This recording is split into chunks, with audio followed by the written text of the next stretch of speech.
Meja ni tinggi mana? Ini macam meja hakim mahkamah. Tinggi.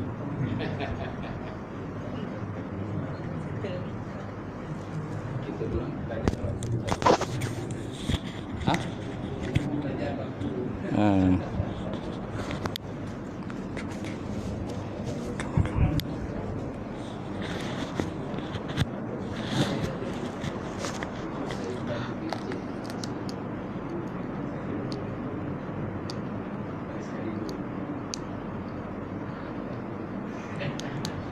Segmen burak pagi. Burak pagi pengarah tu. Tahu kan?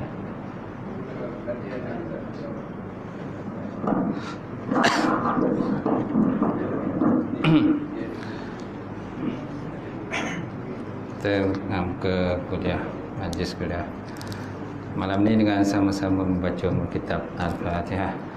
A'udzubillahi minasyaitonirrajim. Bismillahirrahmanirrahim. Alhamdulillahirabbil alamin, arrahmanirrahim, maliki yaumiddin. Iyyaka na'budu wa iyyaka nasta'in. Ihdinas siratal mustaqim.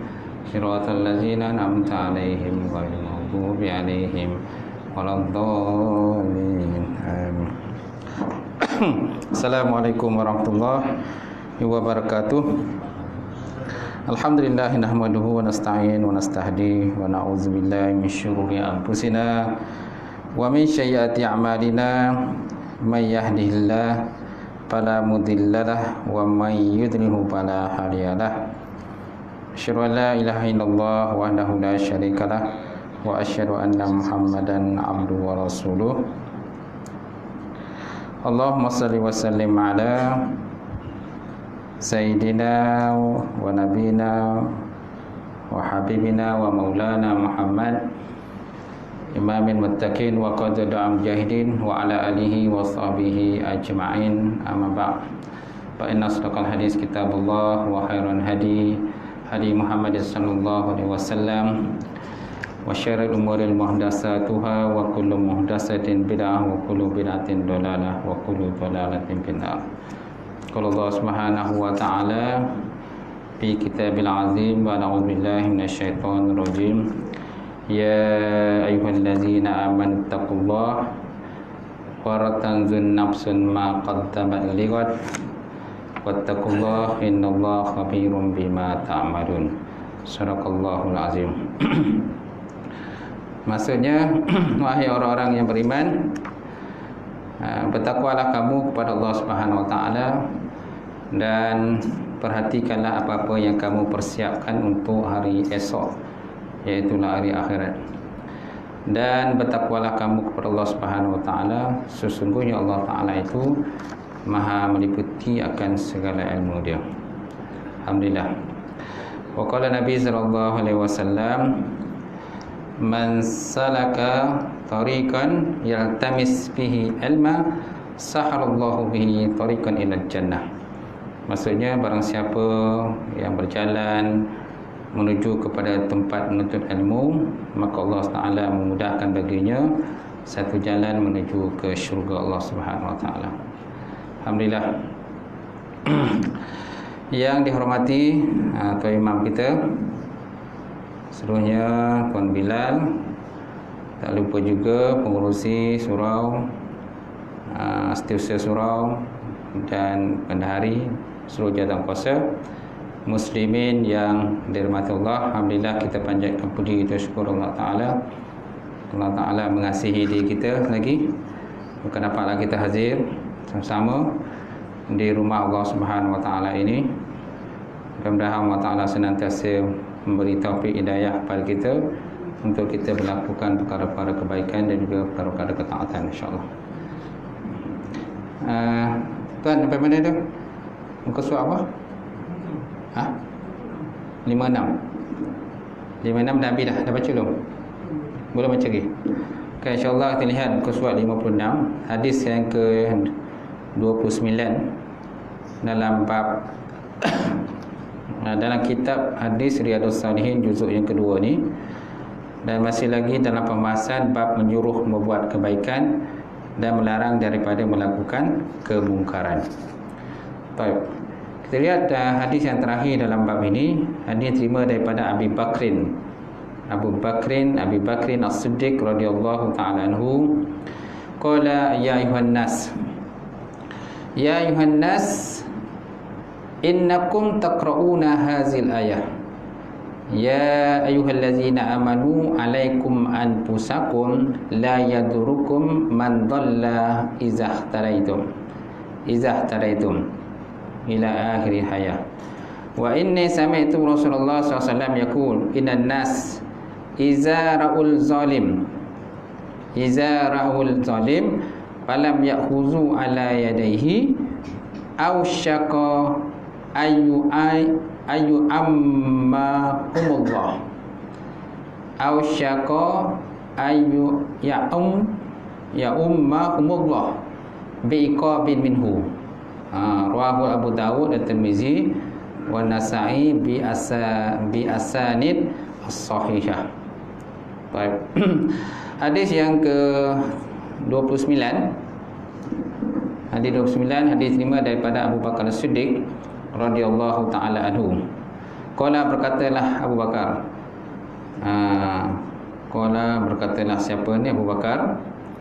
Ya ayuhan nas innakum taqra'una hazil ayah. Sesungguhnya kamu membaca akan ayat ini.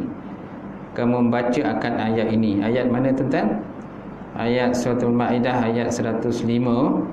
Apa ayatnya tuan-tuan? Ya ayyuhallazina amanu alaikum anfusakum la yadurukum man dhalla idza ihtaraitum. Maksudnya, wahai orang-orang yang beriman, alaikum anfusakum, wahai orang beriman, jagalah sahaja akan diri kamu. Jagalah sahaja akan diri kamu. Maksudnya daripada melakukan sesuatu yang dilarang oleh Allah Subhanahu Wa Taala. Ya la yadurukum man dhalla idza ihtaraitum. Orang-orang yang sesat tidak akan dapat mendatangkan mudarat kepada kamu apabila kamu sendiri telah mendapat hidayah, petunjuk daripada Allah Subhanahu Wa Taala. Maksudnya taat mengerjakan suruhan Allah Subhanahu Wa Taala dan juga meninggalkan larangan Allah Subhanahu Wa Taala. Wa inni dan sungguhnya aku sami'tu Rasulullah sallallahu alaihi wasallam yaqul. Sesungguhnya aku mendengar Nabi sallallahu alaihi wasallam telah bersabda, innan nas, sesungguhnya manusia, iza apabila ra'ul zalim, melihat mereka itu orang yang zalim. Apabila seorang manusia itu, apabila manusia itu melihat orang yang zalim, falam ya'khuzu ala yadayhi, kemudian dia tidak mengambil akan dua tangannya. Masa tak mengambil tangan ni tak menegah. Lam ya'khuzu ala yadayhi, kemudian mereka itu tidak mengambil tangannya. Maksud tak ambil tangan dia, tak menegah adalah tak menasihatkan dia. So apa yang berlaku tuan-tuan? Ausyaqa ayyahumahumullah biiqabin minhu. Dikuatiri, nampak? Dibimbangi ataupun dikuatiri bahawa mengumumkan Allah Ta'ala akan dia biiqabin minhu, dengan seksaan daripadanya. Maksud mengumumkan, meratakan ataupun binasakanlah. Mengumumkan, sebenarnya semua akan kena. Tak kisahlah orang yang zalim ke, orang yang tak zalim pun, semua akan dipukul sekali, habislah oleh Allah Subhanahu Wa Ta'ala.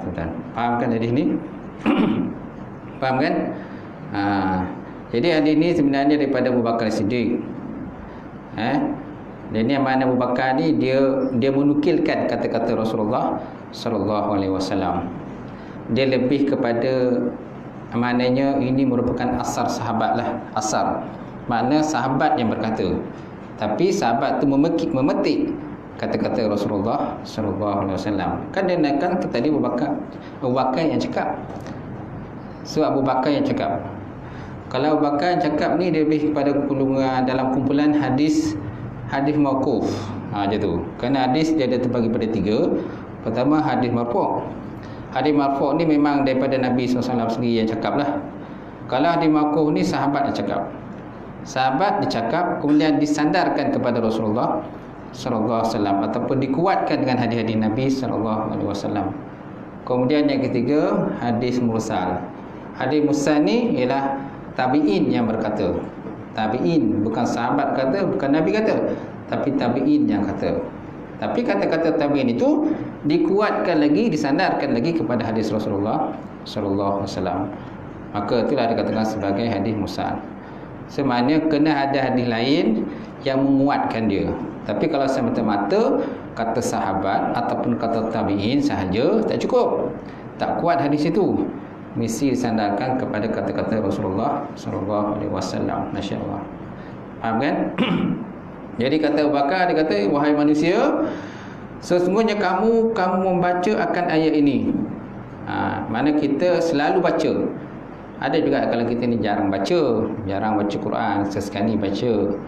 Ni bagi orang yang selalu baca ni, dia akan selalu jumpa ayat ni lah. Ya ayyuhallazina amanu alaikum anfusakum. Wahai orang-orang yang beriman, atas kamu itu akan diri kamu. Maksudnya apa? Naklah berjaga, bersiap sedialah di atas diri kamu sendiri. La yadurukum man dhalla izah taraitum. Tiada siapa pun boleh memberi mudarat kepada kamu, kan? Apabila kamu telah mendapat hidayah petunjuk daripada Allah Subhanahu Wa Taala.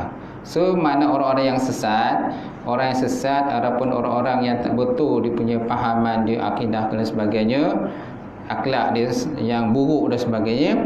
Jadi semua mereka itu tak boleh memberikan mudarat pada diri kamu apabila kamu telah mendapat hidayah petunjuk daripada Allah Subhanahu Wa Taala. Faham kan? So hidayah ada berapa? Hidayah ada berapa tuan-tuan? Hidayah ada berapa? Hidayah ada 5 kan?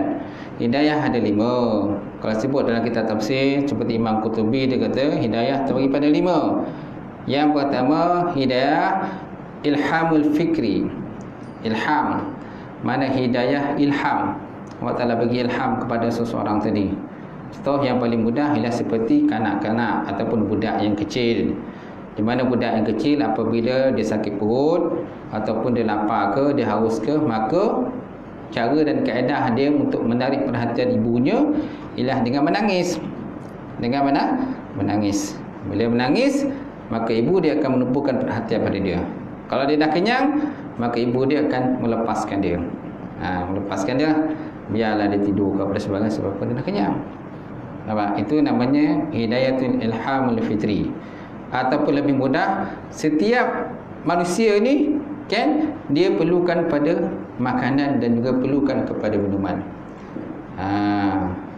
Tak ada dalam dunia itu kan atas nama binatang ke manusia yang tak nak pada makanan, yang tak nak pada minuman. Maknanya naluri kan binatang atau manusia mesti berkenaan makanan dan juga berkenaan kepada minuman itu. Sama ada secara langsung ataupun tak secara langsung.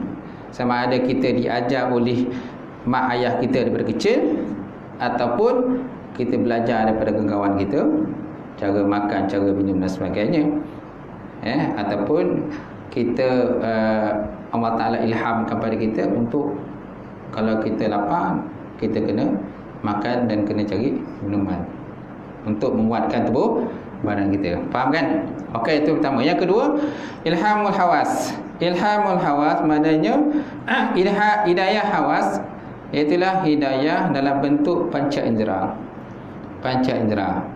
Di mana kan setiap makhluk itu bila dilahirkan ke dunia kan dia ada perbezaan daripada segi panca indera mereka lah. Contohnya manusia dengan binatang. Manusia dengan binatang berbeza dalam konsep panca indera mereka lah. Kalau binatang ni dia lahir-lahir aja dia dah boleh melihat. Dia dah boleh berenang, dia dah boleh berlari. Dalam beberapa minit dia dah boleh berlari, berenang dan sebagainya. Tetapi manusia ni makan masa, nak bangun pun, nak bertatih kan. Paling tidak pun setahun lah barulah boleh berjalan, bangun, berjalan dan sebagainya.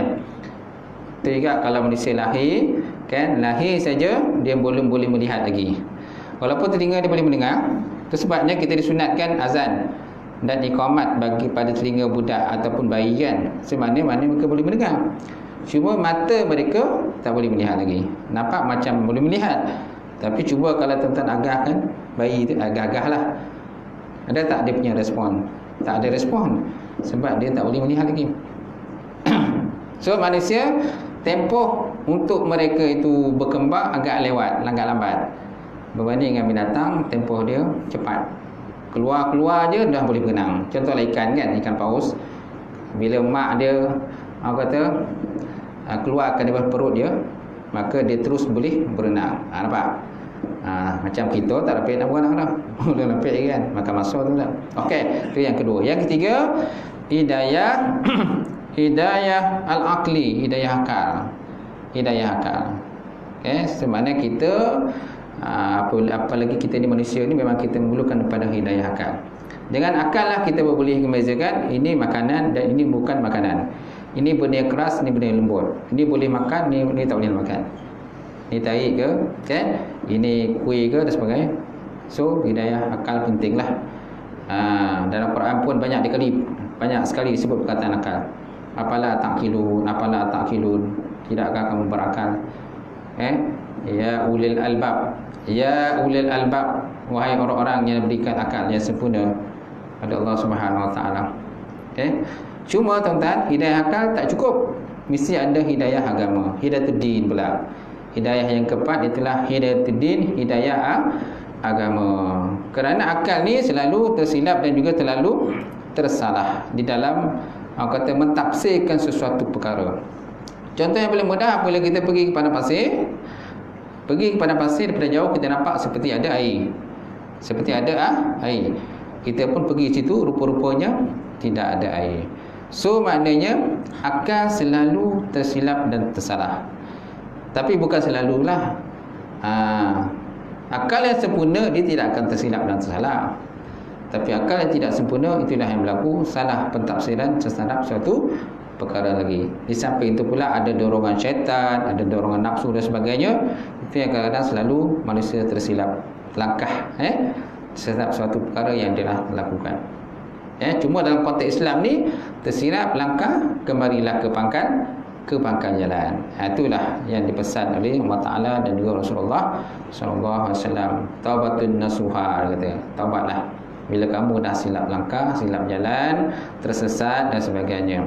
Okey, yang kelima, iaitulah hidayah al-ma'unah, pertolongan dan juga bantuan, taufik hidayah daripada Allah Subhanahu Wa Ta'ala. Okey, hidayah pertolongan Allah Ta'ala ini, mana Allah Ta'ala yang bantu kita, Allah Ta'ala memberi pada kita. Kalau daripada pertama, kedua, ketiga tadi, mana manusia sini kena usaha untuk mendapatkannya. Macam pertama tadi pun lebih pada Allah Ta'ala yang bagi. Yang pertama tu lebih Allah Ta'ala yang bagi. Kalau yang lain tu kita kena usaha dapatkan dia. Yang kelima ni memang Allah Ta'ala bagilah.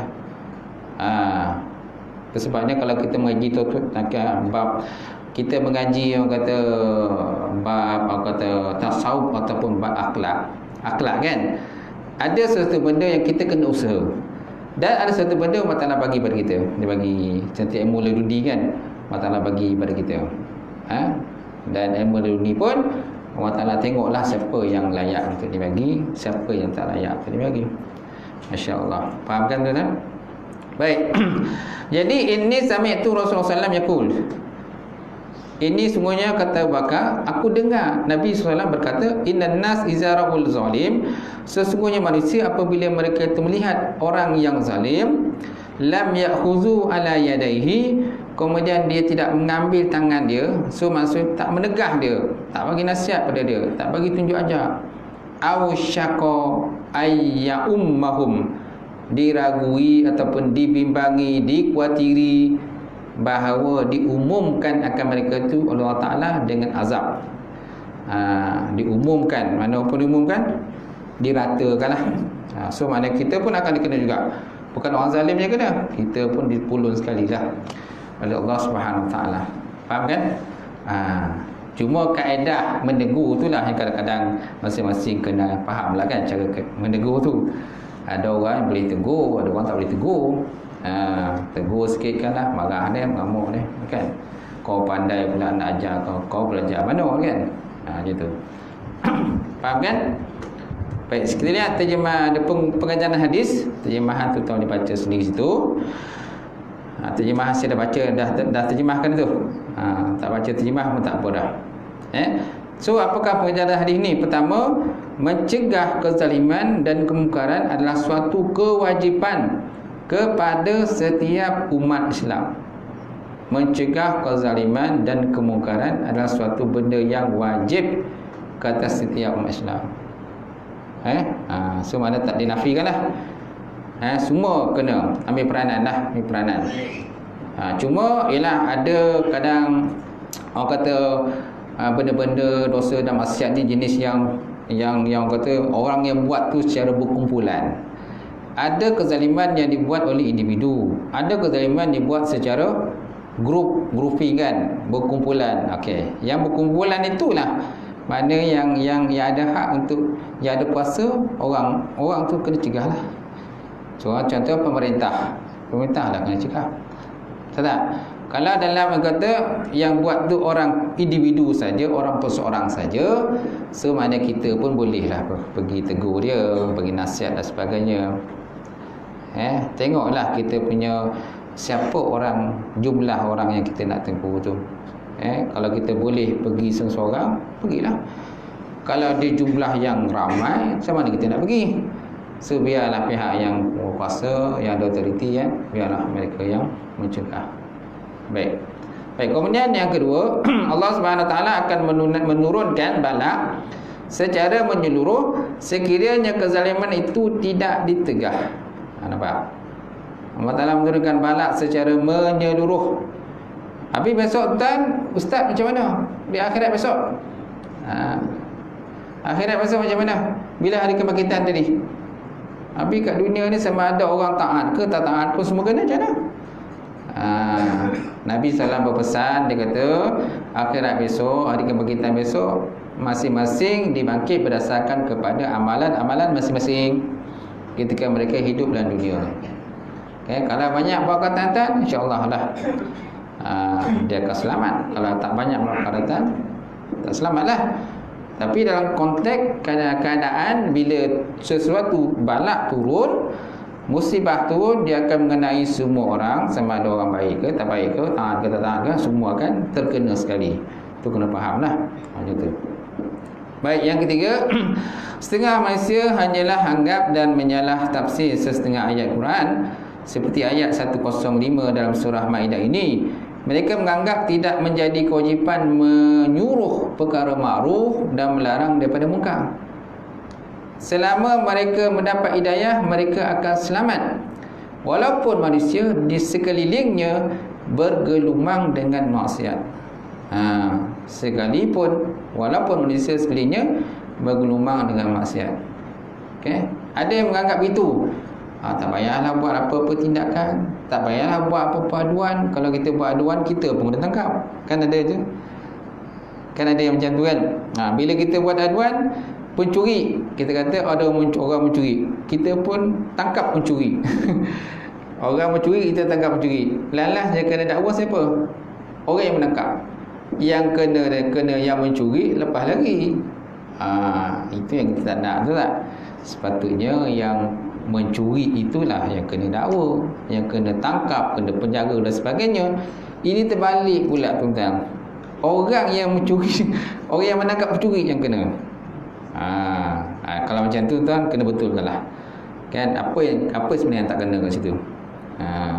Yang keempat, umat Islam mesti bergabung tenaga, saling menasihati, saling pesan memesan, mencari petunjuk dan melaksanakan perintahnya, insya-Allah taala. Lepas itu barulah mereka akan selamat. Kerana kita ni orang mukmin ni dipaparkan seperti satu binaan. Kita orang beriman ni macam satu binaan, masing-masing lengkap melengkapi di antara satu sama lain. Tengoklah binaan macam mana. Ada yang menjadi atap, ada yang menjadi tiang, ada yang menjadi dinding, ada yang menjadi tingkap, ada yang menjadi pintu, ada yang menjadi lantai. Masing-masing ada peranan lah. Bagus tertegaknya sebuah rumah. tanpa tolong menolong, bantu-bantu, kan, tingkap kata aku tak nak campur hal kau. Kemudian atap kata aku pun tak nak campur hal kau ni. Aku engkau lah. Dinding pun kata macam tu lah. Pintu pun kata.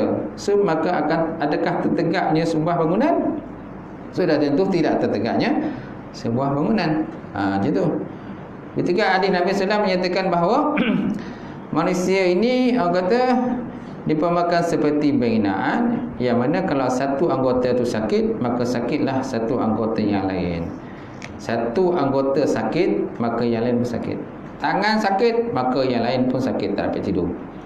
Tangan kita, jari kita kena serumbar. Kena serumbar, tuan-tuan, sampai menanah jari kita. Tuan-tuan dapat tidur tak? Tak dapat tidur dah. Mana satu badan tak dapat tidur. Bukan makna jari je tak dapat tidur. Kita ingat jari yang tak dapat tidur sebab jari yang sakit. Habis anggota badan je lah yang lain. Yang lain pun terlibat juga. Semua tak dapat tidur. Sakit gigi macam tu juga. Sakit gigi, sakit lutut, raut, sakit dada, sakit kepala, semualah tu, tuan-tuan. Pelbagai jenis sakit ni, mana saja anggota kita yang sakit, dia akan membawa efek kepada anggota tubuh badan yang lain. Maka dengan itu, maka boleh menyebabkan demam satu badan, tak boleh tidur, kan, tak boleh baring, tak boleh lelap, tak boleh buat kerja. Dalam keadaan sakit, mana boleh buat kerja? Tak boleh buat kerja. Kita tak boleh nak fokus apa kita buat. Itulah ibadatnya tubuh orang beriman itu. Yang kelima, jika azab Allah Ta'ala menimpa ia, akan merangkumi orang yang zalim kerana kezaliman, dan orang yang tidak zalim kerana kezalimannya, dan orang yang tidak zalim kerana mendiamkan diri, sedangkan dia mampu untuk melarang dia. Semana yang zalim pun salah, yang tak zalim pun salah jugalah. So kenalah teguh menggunakan kaedah-kaedah dan metod yang betul lah. Faham kan, tuan-tuan? Faham, insya-Allah. So kita masuk bab seterusnya. Babut taglif uqubah min amara bi ma'ruf wa nahya 'anil munkar wa khalafa qawluhu fi'lahu. Bab pada menyatakan beratnya siksaan, taglizi uqubah.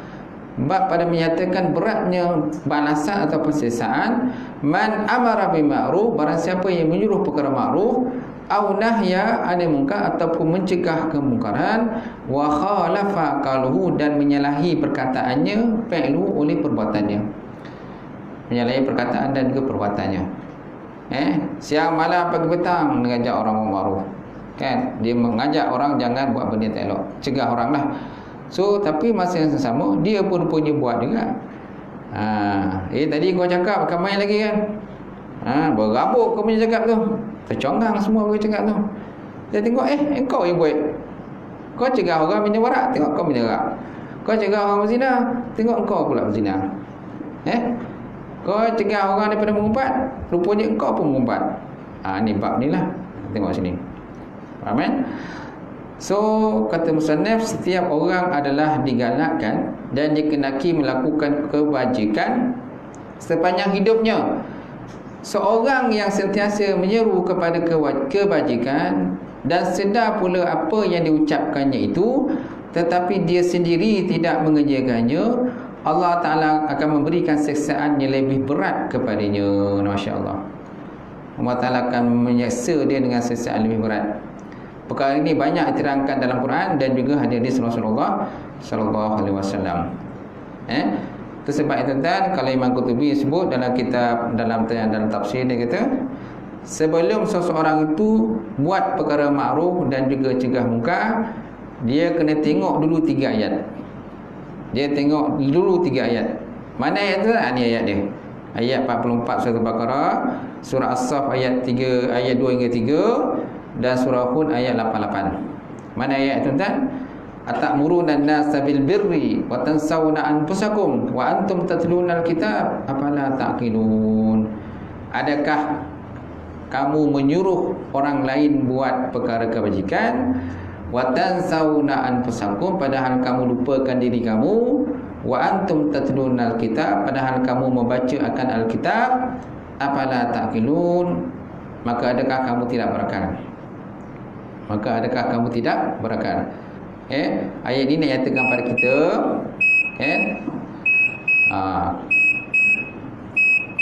kuih bunyi tu.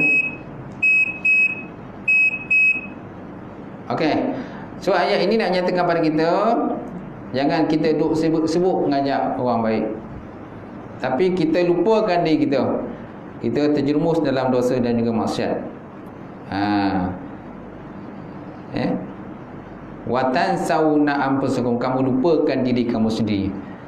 Kamu ajak orang buat solat, tapi kamu tak solat. Ada macam tu kan? Bukan main lagi bila azan, jom solat. Tapi dia tengok dia tak solat, dia duduk keluar tu. Dia duduk keluar tu kan, borak kan, isap rokok kan. Jadi orang macam mana tu kan? Patut tak macam tu kan? Tak patut lah kan? So kalau kita nak menjadi seorang yang contohlah pejuang Islam lah, kita nak jadi pejuang Islam. Ramai kalau kita ni suka nak jadi pejuang Islam, tetapi adakah kita melaksanakan apa yang kita suruh tu dulu? Apa yang kita cegah tu ada tak kita tinggalkan dulu? Kalau kena, alhamdulillah lah, bagus, layaklah kita jadi sebagai pejuang agama Allah Subhanahu wa taala.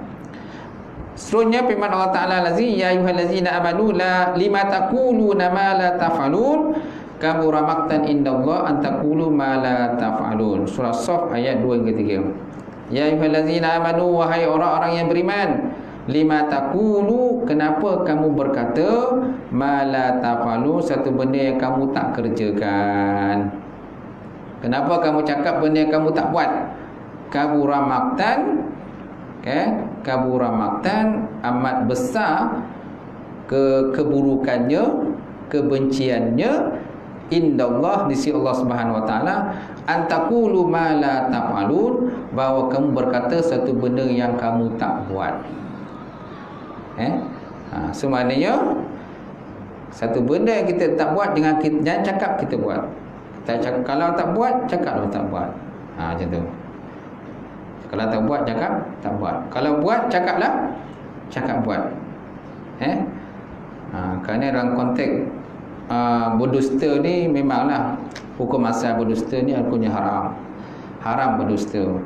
Walaupun ada tempat-tempat tertentu yang boleh berdusta ataupun diharuskan berdusta, tetapi hukum asal berdusta ni hukumnya adalah haram, dan termasuk dalam tanda-tanda orang munafik.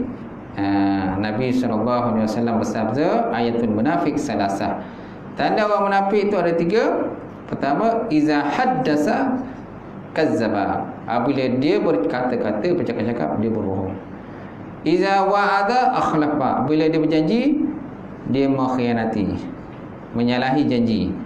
Wa iza utmina khana, apabila dia manakan, dia mengkhianati amanah. Gitu. Okey, kemudian ayat yang ketiga, Allah Taala sebut dalam Quran, wa ma uridu an ukhalifakum ila ma anhaakum anhu. Wa ma uridu, sedangkan aku tidak bertujuan hendak melakukan sesuatu yang aku melarang kamu daripada melakukannya. Aku tidak bertujuan. Ini kata siapa tuan-tuan? Nabi Hud, tak silap saya. Aku tidak bertujuan hendak melakukan sesuatu yang aku larang kamu daripada buat. Bukan tujuan aku macam tu. So maknanya tuan-tuan, jadi tiga ayat ni kita kena perhatikan sebelum kita buat kerja amal ma'ruf nahi munkar. Tetapi bukan maknanya kan, kalau kita tak buat satu benda tu, bukan makna kita tak boleh nasihat orang. Kemungkinan besar, walaupun kita tak buat tuan-tuan, kita bagi nasihat orang lain.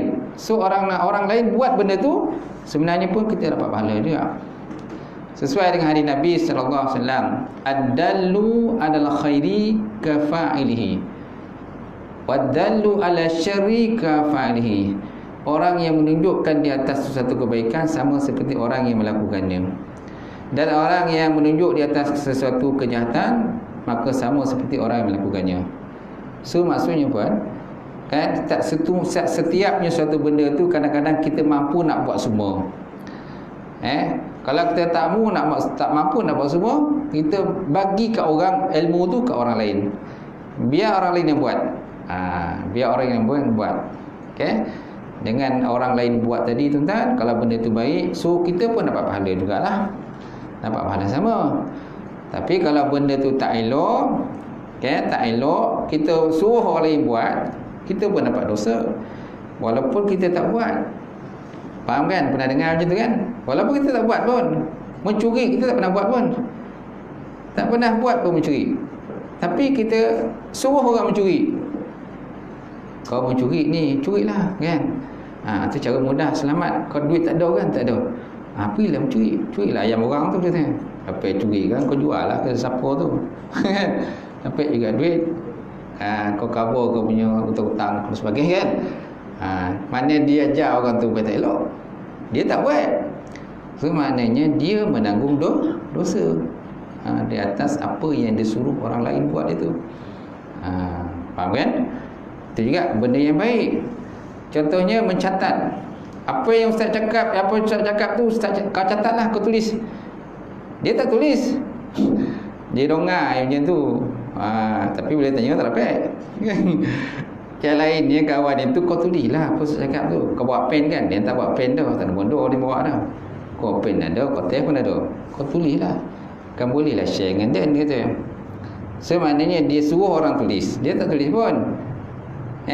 Dapat pahala tak dia suruh tadi? Dia dapat pahala juga. Kerana menyuruh orang lain menulis. Orang yang lain dah tulis tu pula share pula dengan dia, share pula dengan kawan dia.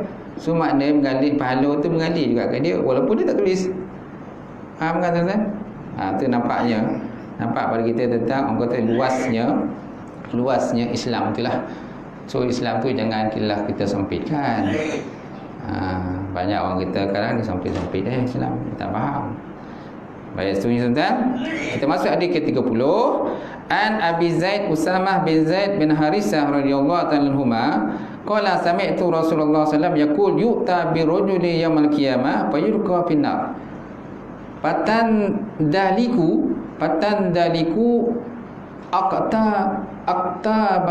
aktabu batnihi fayaduru biha kama yadurul himal firraha ayajtami'u ahlun nar alaihi fayaqulu ya fulan ma laka alam takun ta'muru bil ma'ruf wa tanha 'anil munkar fayaqulu bala kuntu amaru bil ma'ruf wa la atihi wa anha 'anil munkar wa atihi wa anha 'anil munkar wa atihi muttafaq alaih.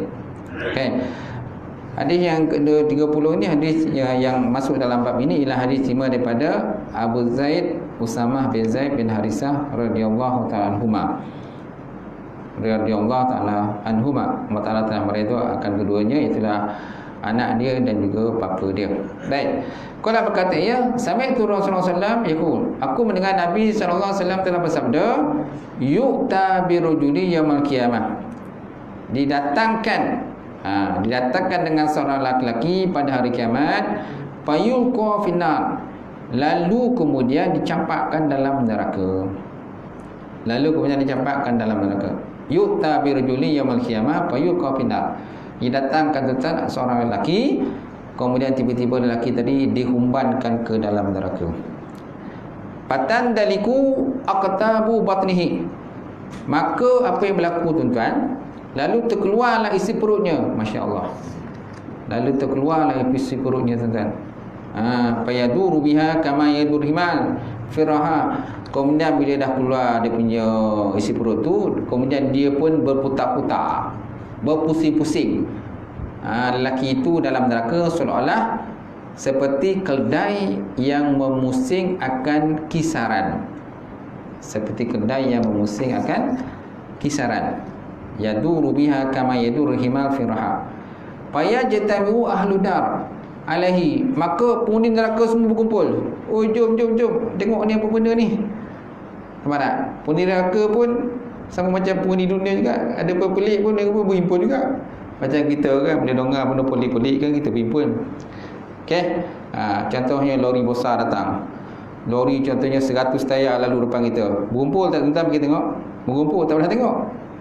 Tapi kalau setakat lori biasa, siapa nak tengok? Tak ada siapa nak tengok kan? Lantak dah dan lalu ke tak nak lalu. Cuba kalau lori besar lalu, kan 100 tayar lori tak apa bodoh di bawah atas tu, kapal terombang tu bawa atas lori tu, subuh kita pun berhati itu juga macam lembu bersikal apa tu, ditua Langkawi kan, ditua Langkawi tu kalau lalu je tuan-tuan semua tengok. Cuba dah tak ada orang tua dah tengok tak ada tersiapa api dah lalu dah. Macam tu. Jadi payah tengok hendak, maka penghuni neraka pun berkumpul. Fayaqulu, lalu mereka berkata, ya fulan malaka, ya fulan, wahai si fulan, mengapa keadaan kau macam ni? Malaka, kenapa kau macam ni? Alam takun ta'muru bil ma'ruf wa tanha 'anil munkar, bukankah dulu kamu suka mengajak perkara ma'ruf dan mencegah daripada munkar? Fayaqulu, maka berkata, ya bala, ya kuntu amaru bil ma'ruf, aku dulu memang suka mengajak orang lain buat perkara ma'ruf. Wala atihi, sedangkan aku tak buat. Wala atihi, aku suka mengajak orang bekerja ma'ruf. Wala atihi, padahal aku tak nak buat ataupun memang tak nak buat. Wanha 'anil munkar, dan aku mencegah orang buat munkar. Wa atihi, sedangkan aku buat. Okey.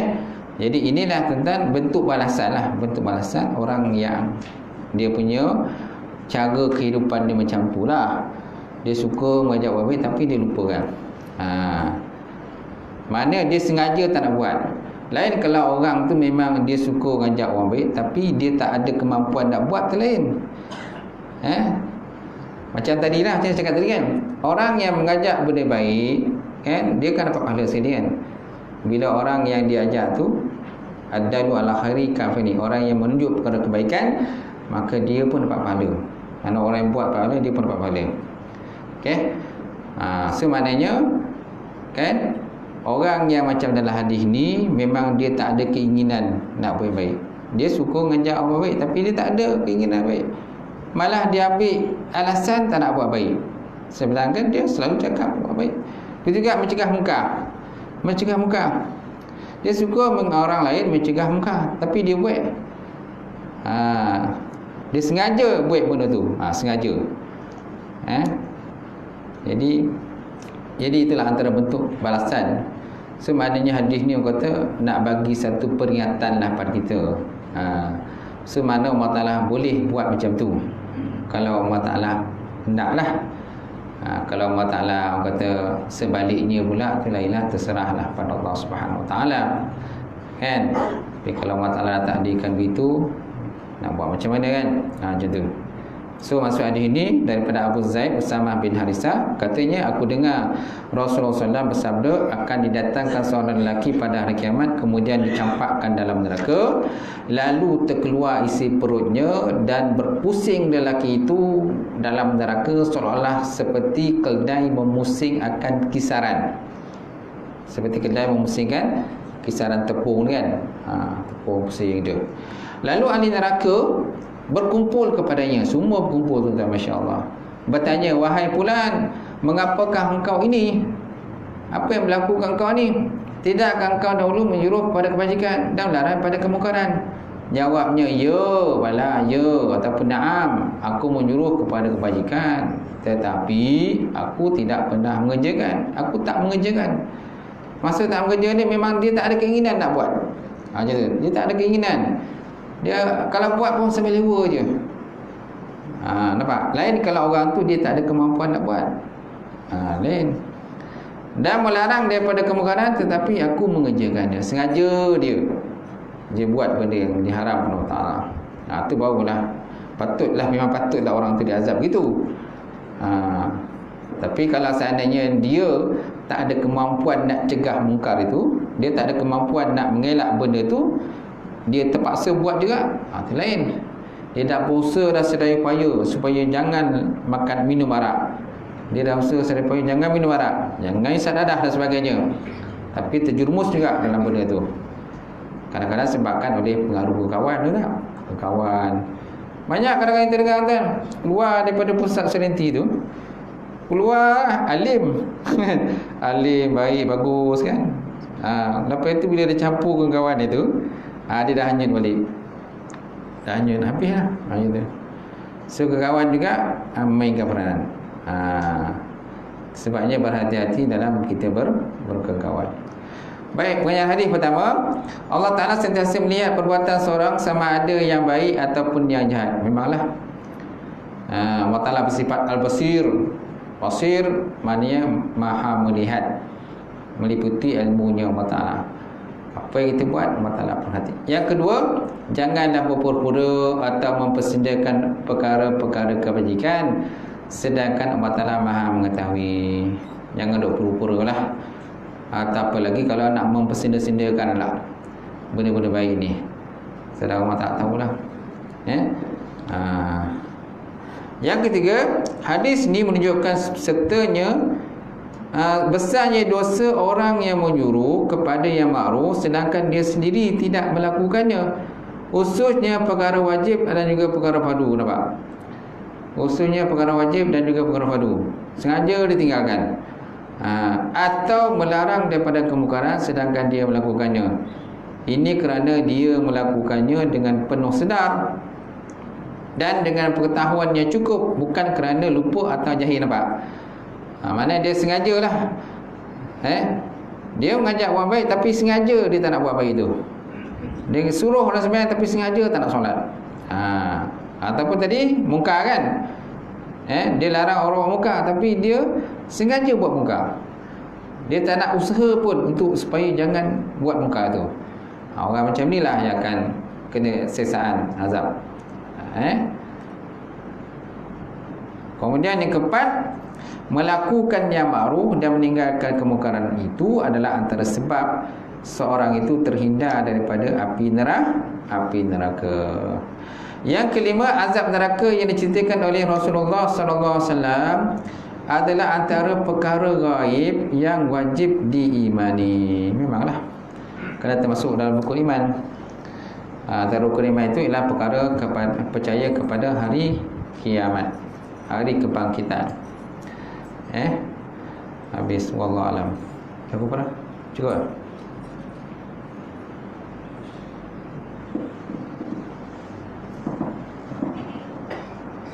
Hafal 53. Okey. Habis. Akan datang kita masuk bab lain. Saya buka soalan lah kalau ada pertanyaan sebelum saya tutup malam ni. Tak.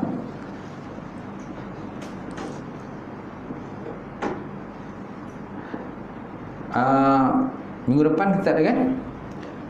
Minggu depan dah raya haji.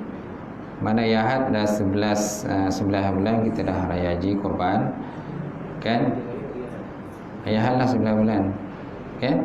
Wukuf di Arafah kan. Okey, lepas tu 11 12 13 14 tu kira dah hari tasyrik. Semalam kita cuti lah, Senin tu kita tak ada kelas lah. Macam tu. Faham Okey, ada soalan? Tak ada. Tak ada soalan tu, memang senior ni memang bagus lah. Saya rasa kan. Faham-fahamlah semua tu. Insya-Allah. Wallahu a'lam. Cukup sekadar tu pengajian kita. Auzubillahi minasyaitonir rajim. Bismillahirrahmanirrahim. Alhamdulillahirabbil alamin wassalatu wassalamu ala asyrafil mursalin wa ala alihi washabbihi ajmain. Allahumma zidna ilman nafi'an wa yaqinan sadiqan wa ma'al mutaqabbala rizqan halalan mubarakatan katsira wa ziyanatan ya alim nawilana qulubana bi nuri ma'rifataka wa aftah lana fil arifin.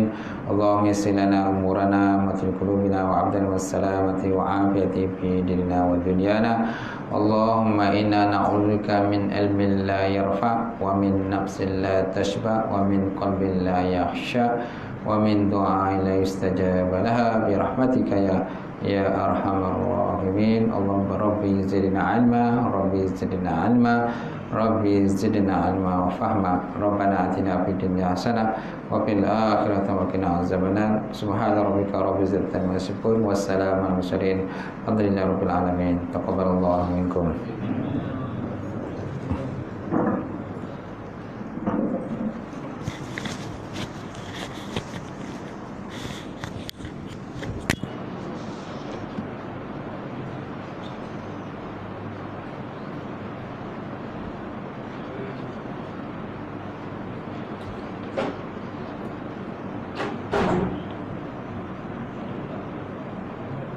Tak.